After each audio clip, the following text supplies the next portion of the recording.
Hello. हम लोग आज स्टार्ट करते हैं इलेक्ट्रोस्टैटिक्स का एमसीक्यू लेक्चर नंबर 2, जहां पर हम लोग आज फिर से 10 क्वेश्चन डिस्कस करेंगे। इसमें हमारा सबसे पहला क्वेश्चन है कि the dimensional formula for 1/2 epsilon of A square.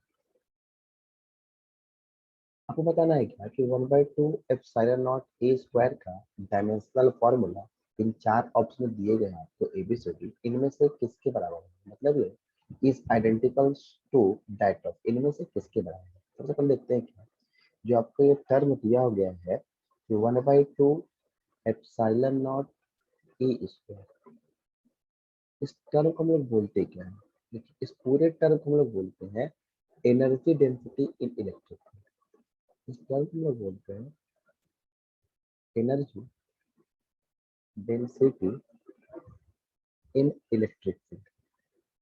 अच्छा, देखिए energy density in electric field को लोग डिफाइन कैसे करते हैं। एनर्जी पर यूनिट, ये होता टर्म क्या है, एनर्जी पर यूनिट वॉल्यूम। ठीक है, देखिए एनर्जी पर यूनिट वॉल्यूम का मतलब क्या होता है, energy by volume, that is called energy density.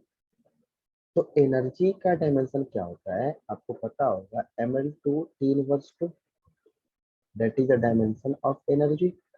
और वॉल्यूम कितना होता है, वॉल्यूम होता है L3। इसको मैं अरेंज करूं तो मुझे मिल जाएगा ये m का पावर 1, ये L का पावर -1, ये -3 ऊपर जाएगा और ये प्लस करके कितना बचेगा, -1 बच जाएगा। और कितना, T का power -2। That is the dimension of energy density in electric field. ठीक है, देखिए आपको जो ऑप्शन नंबर ए दिख रहा होगा, that part is called B²/2μ0। ठीक है, बी यहाँ पे मैग्नेटिक फील्ड है और आपको यहाँ पे इलेक्ट्रिक फील्ड है। तो देखिए इस पूरे टर्म को हम लोग बोलते हैं कि मैग्नेटिक डेंसिटी, इसको लोग बोलते हैं magnetic density in magnetic field. ठीक है, मतलब ऐसा, that is called energy density in magnetic field. ठीक है, that term B²/2μ0 is called energy density in magnetic field. तो बात वही होगी, एनर्जी पर यूनिट वॉल्यूम। मतलब क्या, जब मैं इसको भी लिखूं एनर्जी पर यूनिट वॉल्यूम तो डायमेंशन क्या मिल जाएगा, m1 L-1 T-2। और पूछा क्या आपसे, बताइए कौन सा टर्म इनमें से आइडेंटिकल होगा। तो आपको दिख रहा है कि इसको भी हम लोग एनर्जी डेंसिटी बोलते हैं, इसको भी क्या बोलते हैं, एनर्जी डेंसिटी बोलते हैं। तो दोनों क्या है, आइडेंटिकल है। मतलब हमारा ऑप्शन क्या हो जाएगा, ऑप्शन नंबर ए। तो इस क्वेश्चन का राइट आंसर क्या हो जाएगा, ऑप्शन नंबर ए हो जाएगा। मूव करते हैं नेक्स्ट क्वेश्चन पर। ठीक है, 12 नंबर क्वेश्चन है कि electric potential due to small electric dipole. Small electric dipole दिया हुआ है और at a large distance R, कोई डिस्टेंस आर दिया है, from the centre of the dipole. आपको बताना है कि वो किसके प्रोपोर्शनल होगा। ठीक है, मतलब जो आपका पोटेंशियल होगा इस केस में वो किसका प्रोपोर्शनल है। देखिए आपको ये फॉर्मूला याद होगा कि जो आपका electric potential at distance R to a dipole जो होता है, वो होता है आपका भी, मतलब जो आपका पोटेंशियल है डाइपोल के लिए कोई पर्टिकुलर डिस्टेंस जो आर की बात की जा रही है, उसके लिए होता है आपका 1/4πε0 आपका डाइपोल बाई r²। ठीक है, तो पूछ रहा आपका क्या कि बताइए पोटेंशियल जो होगा, इलेक्ट्रिक पोटेंशियल वो किसके प्रोपोर्शनल होगा। ये टर्म देखिए, ये टर्म पूरा पूरा कांस्टेंट है, दैट इज डाइपोल, ये भी कांस्टेंट है। आपका जो v जो है r डिस्टेंस के लिए वो प्रोपोर्शनल है 1/r² का। मतलब कैसा, इनवर्सली प्रोपोर्शनल किसका, डिस्टेंस का, जहाँ पे उसको रखा गया है। तो आपको जो इलेक्ट्रिक पोटेंशियल मिल जाएगा वो मिलेगा आपका इनवर्सली प्रोपोर्शनल टू r²। आपका ऑप्शन सही कौन सा, ऑप्शन नंबर सी। तो इस क्वेश्चन का जो राइट आंसर क्या हो जाएगा, ऑप्शन नंबर सी हो जाएगा। 30 नंबर क्वेश्चन देखते हैं। दिया क्या 30 नंबर क्वेश्चन में आपको कि charge on the condenser in the circuit shown in the figure will. जब बताना है क्या कि इस जो आपको कंडेंसर दिया हुआ है इस फिगर में, that part is the condenser जो आपका 6 माइक्रोफैराड का है। आपको बताना है कि इसके लिए आपके पास चार्ज कितना होगा 6 माइक्रोफैराड के पास, जबकि एक रेजिस्टेंस लगा है 9 ओम का, दूसरा लगा हुआ 3 ओम का, और टोटल बैटरी सप्लाई कर रहा है 12 ओम का। ठीक है, चलिए इस क्वेश्चन में देखते हैं क्या कि दोनों जो रेजिस्टेंस लगे हुए हैं, मानिए कि R1 जो लगा हुआ है वो 9 ओम का लगा हुआ है, और जो R2 लगा हुआ है आपका वो है आपका 3 ओम का। और फिगर देख के समझ में आ रहा है कि दोनों रेजिस्टेंस जो है आपको सीरीज में कनेक्टेड है। तो इनके लिए जो आपका आर इक्विवेलेंट हो जाएगा वो हो जाएगा R1 प्लस R2 के बराबर, मतलब 9 प्लस 3 इक्वल टू 12 ओम के बराबर। अच्छा, टोटल वोल्टेज आपको भी दिया हुआ है 12 वोल्ट का दिया हुआ है, तो ये काम करते हैं, ये पता कर लेते हैं कि टोटल सर्किट कितना करंट सप्लाई कर रहा है। तो according to Ohm's law V is equal to I R, तो यहाँ से I इज इक्वल टू हो जाएगा V upon R. Total voltage आपका 12 वोल्ट है और आपका रेजिस्टेंस इक्विवेलेंट 12 ओम है, ये कितना हो जाएगा 1 एम्पियर। तो सर्किट जो है तो टोटल करंट सप्लाई कर रहा है वो 1 एम्पियर करंट सप्लाई। हमसे क्या पूछा गया है कि ये बताइए कि इस कंडेंसर के द्वारा कितना चार्ज स्टोर किया गया है। ठीक है, अच्छा देखिए, जो कंडेंसर मतलब कैपेसिटर होता है, उस कैपेसिटर का फॉर्मूला क्या होता है, C is equal to Q by V. C is equal to Q by V, और मुझे Q पता करना है इसके लिए, इसके लिए Q कितना हो जाएगा C इंटू वी के बराबर। अच्छा, इस कैपेसिटर के लिए और इस रेजिस्टेंस अरेंजमेंट इसका, तो मैं V इज इक्वल टू लिख सकता हूँ according to Ohm's law I R, तो V is equal to I R हो जाएगा। तो आपका कैपेसिटेंस दिया है 6 माइक्रोफैराड का, टोटल करंट सर्किट से 1 एम्पियर फ्लो कर रहा है जो कैपेसिटेंस को मिलेगा, और कैपेसिटेंस के सामने जो रेजिस्टेंस लगा हुआ है 3 ओम का लगा हुआ है, तो आर की वैल्यू 3 हो जाएगी। इसको मल्टीप्लाई करते तो आपका हो जाएगा 18, और आपका 18 क्या माइक्रोकूलम, क्योंकि आपका कैपेसिटर किसमें था माइक्रोफैराड में था। तो आपका जो आंसर क्या हो जाएगा 18 माइक्रोकूलम, और 18 माइक्रोकूलम जो क्वेश्चन का आंसर ऑप्शन नंबर ए दिया हुआ है, तो आपका ऑप्शन ए क्या है करेक्ट आंसर है। अगला क्वेश्चन देखते हैं, अब क्वेश्चन नंबर 14। क्वेश्चन नंबर 14 दिया हुआ है कि टू कैपेसिटर C1 2 माइक्रोफैराड और C2 आपका 2 माइक्रोफैराड है, और आर कनेक्टेड इन सीरीज, इनको कनेक्ट किया गया सीरीज में, और उस केस में उनका पोटेंशियल डिफरेंस जो है वो 1200 वोल्ट के बराबर है। ठीक है, और अगर if potential difference across 2 microfarad volt, हमें क्या करना है, ये बताना है कि 2 माइक्रोफैराड कैपेसिटर के लिए कितना पोटेंशियल डिफरेंस होगा। देखिए, इस क्वेश्चन में सबसे पहले क्या करना है आपको कि दो कैपेसिटर में, एक C1 जिसका वैल्यू 2 माइक्रोफैराड है, और दूसरा C2 जिसका वैल्यू आपको 4 माइक्रोफैराड दिया है। और बोला गया क्या, इन दोनों को ऐड किया गया सीरीज में। जब सीरीज में इनको ऐड किया गया तो आपका जो कैपेसिटेंस इक्विवेलेंट हो जाएगा वो हो जाएगा C1 into C2 by C1 plus C2। तो ये आप इसको लिखते हैं तो 2 मल्टीप्लाई बाई 4 बाई 2 प्लस 4, इसका मतलब 8 बाई 6, मतलब 4 बाई 3 माइक्रोफैराड का हो जाएगा आपका इक्विवेलेंट। तो आपका जो कैपेसिटर इक्विवेलेंट हो जाएगा वो 4 बाई 3 माइक्रोफैराड का हो जाएगा। अच्छा, क्या करना है हमें, ये पता करना है कि अगर टोटल वोल्टेज 1200 था तो बताइए 2 माइक्रोफैराड से वोल्टेज कितना होगा। तो एक काम करते हैं, इस टोटल चार्ज कैलकुलेट कर लेते हैं। तो C इज इक्वल टू होता है आपके पास Q बाई V, तो Q इज इक्वल टू हो जाएगा C इंटू V। तो टोटल चार्ज देखा जाए तो कैपेसिटेंस आपका 4/3 है, और टोटल वोल्टेज 1200, इसको कैंसिल करते हैं तो 4 टाइम्स में 2 मतलब 400, और 400 इंटू 4 कितना हो जाएगा 1600 कूलम। इसका हो गया ये क्यू का माइक्रो कूलम हो जाएगा ये। ठीक है, क्योंकि आपका कैपेसिटर माइक्रोफैराड में था तो ये आपका माइक्रो कूलम हो जाएगा, ये हो गया माइक्रो कूलम।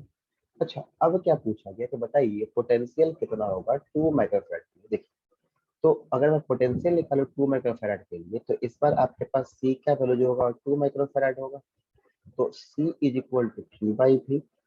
तो मुझे निकालना है वोल्टेज, इसका मतलब पोटेंशियल, तो V इज इक्वल टू हो जाएगा Q बाई C। ठीक है, टोटल Q कितना दिया आपके पास 1600 माइक्रोफेराड माइक्रोकूलम, और C कितना है 2 माइक्रोफेराड। जो कैंसिल करते हैं तो 800 टाइम्स में हो जाएगा, तो वोल्टेज कितना हो जाएगा 800 वोल्ट। तो 2 माइक्रोफेराड वाले कैपेसिटर से वोल्टेज कितना होगा 800 वोल्ट। और आपका ऑप्शन सही कौन सा हो जाएगा सी नंबर। तो इस क्वेश्चन का राइट आंसर क्या हो जाएगा सी। 50 नंबर क्वेश्चन दिया गया है, the minimum number of capacitor of 2 microfarad.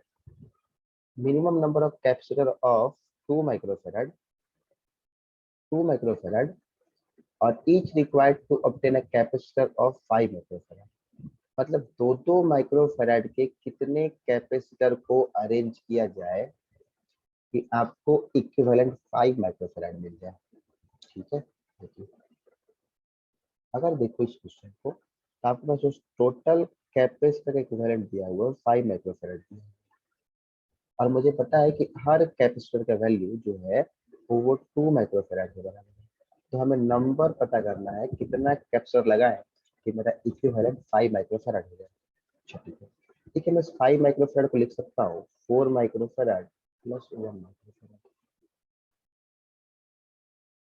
ठीक है, 4 माइक्रोफेराड का मतलब ये हुआ कि अगर मैं दो कैपेसिटर जिसकी वैल्यू 2 माइक्रोफेराड है, 4 माइक्रोफेराड का मतलब ये हुआ कि अगर मैं दो कैपेसिटर ऐसा यूज कर लूं, दो कैपेसिटर जिसकी वैल्यू दो दो माइक्रोफेराड है, 2 माइक्रोफेराड ईच, और यहां से मैं दो कैपेसिटर को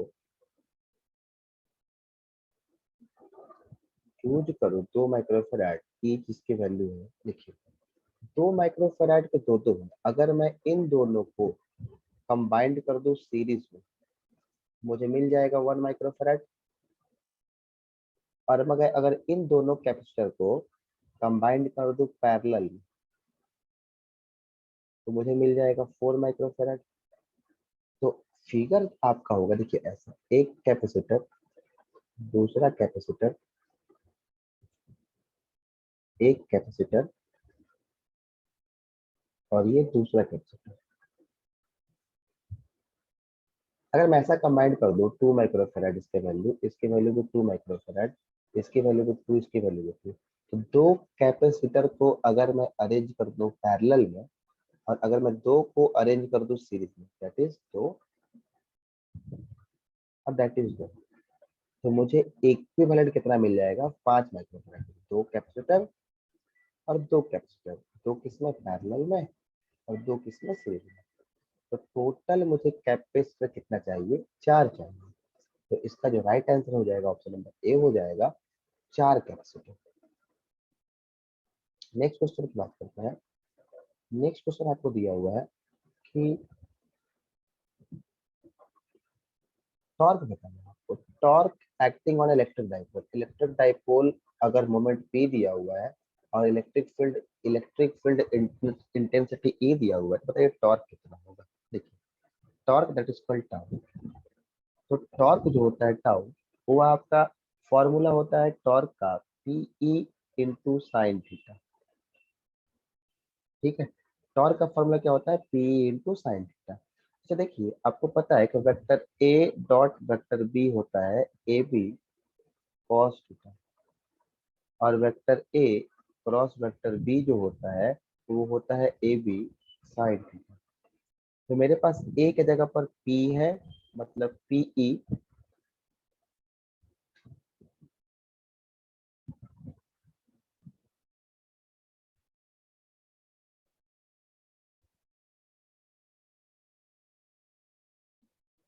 जो मेरे पास दिया हुआ है वो दिया है पी ई साइन थीटा।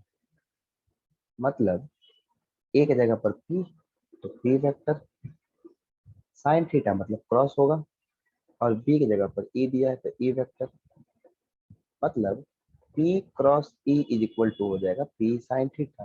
तो टाउ कितना हो जाएगा P vector cross E vector. ये आपका हो गया राइट आंसर। और ये आंसर कौन सा आपका ऑप्शन नंबर ए दिया हुआ है। तो इस क्वेश्चन का राइट आंसर क्या हो जाएगा? Option number A. Next question देखते हैं, 70 नंबर क्वेश्चन। ऐसा है क्वेश्चन,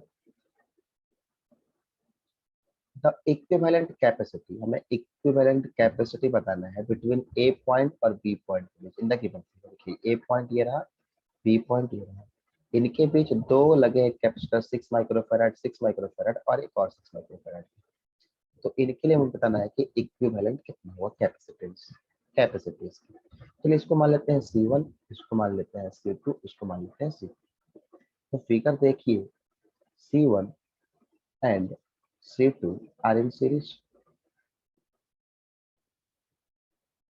तो C1 और C2 के बदले जो मुझे मिलेगा इक्विवेलेंट, मानते हैं उसको मैं C डैश, कितना हो जाएगा ये? दोनों वैल्यू बराबर बराबर है, तो इसका जो आपका कैपेसिटेंस हो जाएगा वो क्या हो जाएगा? 6/2 हो जाएगा। 6/2 मतलब कितना? 3 माइक्रोफेरेड।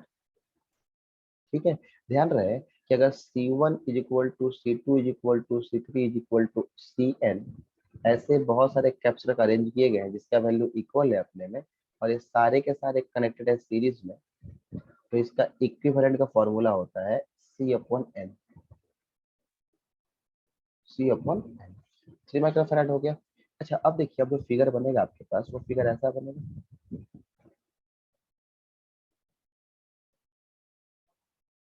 ये पॉइंट ए और ये पॉइंट बी, ये आपका 3 माइक्रोफेराड का और ये आपका 6 माइक्रोफेराड का। दोनों किस में है? ये पैरेलल में है, इस पर ये दोनों पैरेलल में हो गए, तो मतलब इसका वैल्यू सी डैश था और ये C3 था, तो मतलब C dash and C3 are in parallel. तो आपको जो इक्विवेलेंट हो जाएगा वो हो जाएगा C dash into C3 by C dash plus C3 के बराबर। तो सी डैश आपका है 3 के बराबर और C3 आपका है 6 के बराबर, और 3 प्लस 6 मतलब 18/9, और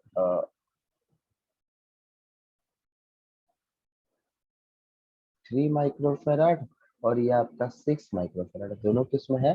पैरेलल में। सर दोनों पैरेलल में है ना यहाँ पर।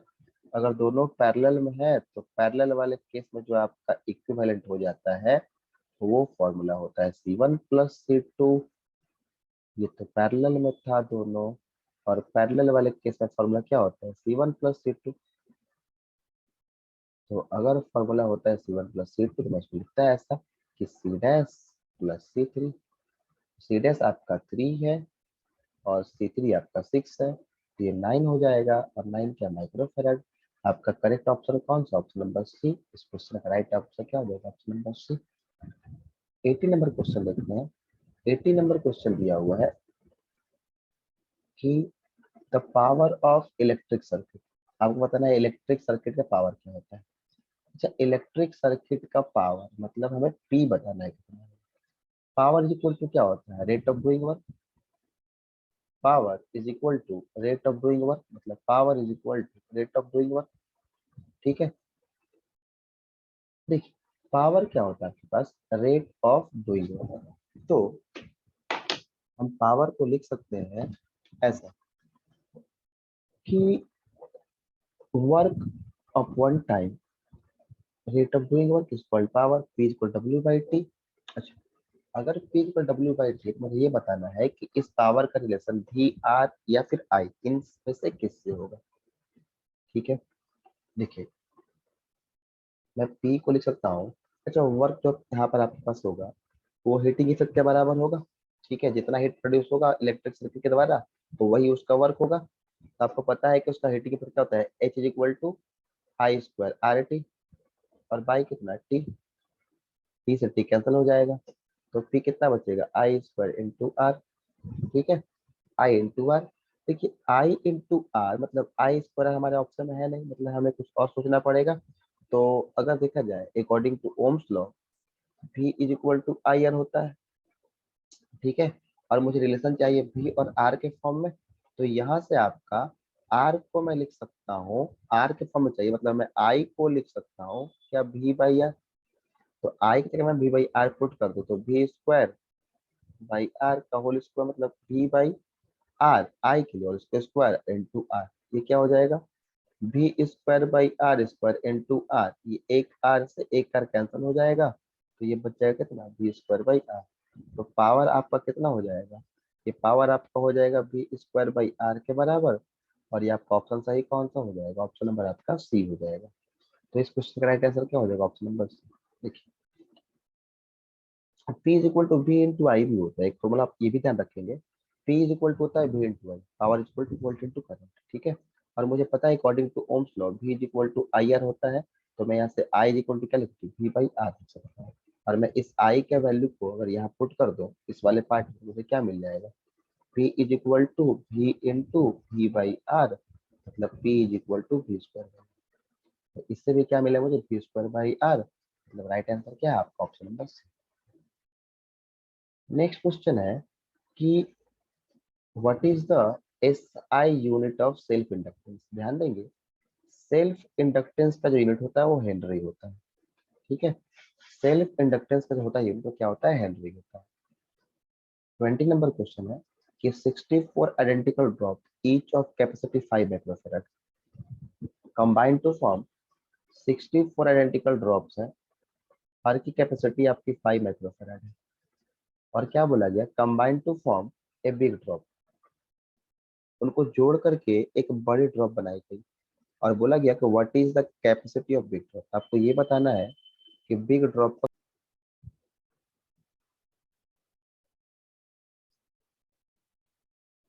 ठीक है। इस क्वेश्चन को सॉल्व करते हैं। तो आपके पास 64 आइडेंटिकल ड्रॉप दिए हुए हैं, ठीक है, और हर एक ड्रॉप में कैपेसिटी जो दिया हुआ है उसका 5 माइक्रोफैराड दिया हुआ है, और इन सारे को आपको कंबाइन करके एक बड़ा ड्रॉप बनाना है। तो आपसे पूछ रहा है कि कैपेसिटी कितना है बड़ा ड्रॉप, ठीक है। ऐसा बोलो क्या है कि वॉल्यूम ऑफ जो बिग ड्रॉप होगा, बड़ा वाला ड्रॉप होगा, वॉल्यूम उसका वो क्या बराबर होगा, 64 times of 64 times of volume of each drop, volume of each small drop, ठीक है। अच्छा, वॉल्यूम ऑफ बिग ड्रॉप, अगर मान लिया कि मैं बड़े वाले ड्रॉप का रेडियस मानता हूँ कैपिटल आर, और छोटे वाला ड्रॉप का रेडियस स्मॉल आर मानता हूँ, तो वॉल्यूम क्या हो जाएगा, ड्रॉप स्फेरिकल होगा, तो इसका वॉल्यूम क्या हो जाएगा, 4/3 पाई आर क्यूब, ठीक है, इज इक्वल टू 64, और स्मॉल ड्रॉप कितना हो जाएगा, 4/3 और पाई स्मॉल आर क्यूब, ठीक है। ये 4/3 पाई से तो 4/3 पाई कैंसिल हो जाएगा, यहाँ से क्या बचेगा, capital R cube is equal to 64 multiply by small R cube. तो कैपिटल आर क्यूब में 64 क्या लिख सकता हूँ, 4 आर का होल पावर 3, ठीक है। 4 कितना हो जाएगा आपका, ये 64 हो जाएगा। तो ये पावर से पावर कैंसल, तो आर का वैल्यू कितना हो जाएगा, 4 आर हो जाएगा, ठीक है। तो आर का वैल्यू कितना हो जाएगा, 4 आर हो जाएगा। हमको पता है ऐसा कि capacitor of solid spherical body directly proportional to radius होता है, ठीक है। मतलब कैपेसिटर जो होता है उसका रेडियस से रिलेशन डायरेक्टली प्रोपोर्शनल का होता है, ठीक है। अगर डायरेक्टली प्रोपोर्शनल का है तो आपके पास हर ड्रॉप कितना है, 5 माइक्रोफैराड की, तो आपका जो कैपेसिटर हो जाएगा वो कितना हो जाएगा, 4 मल्टीप्लाई बाई 5 कितना, 20 माइक्रोफैराड। तो इसका जो राइट आंसर कितना हो जाएगा, 20 माइक्रोफैराड, ऑप्शन नंबर क्या, D. D is the right answer, 20 microfarad, ठीक है। तो कैपेसिटी ऑफ बिग ड्रॉप कितनी हो जाएगी आपकी, देखिए डायरेक्टली प्रोपोर्शनल रेडियस का, और रेडियस डायरेक्टली प्रोपोर्शनल मतलब 4 टाइम्स ऑफ बिग ड्रॉप की कैपेसिटी, मतलब 4 मल्टीप्लाई 5 कितना, 20 माइक्रोफैराड। तो ये हमारा 20 नंबर क्वेश्चन था। आई होप ये सोल्यूशन आपको समझ में आया होगा। हम लोग मिलेंगे इसके तीसरे पार्ट में अगले 10 एमसीक्यू के साथ, तब तक के लिए थैंक यू। आई होप आपके बात समझ में आया।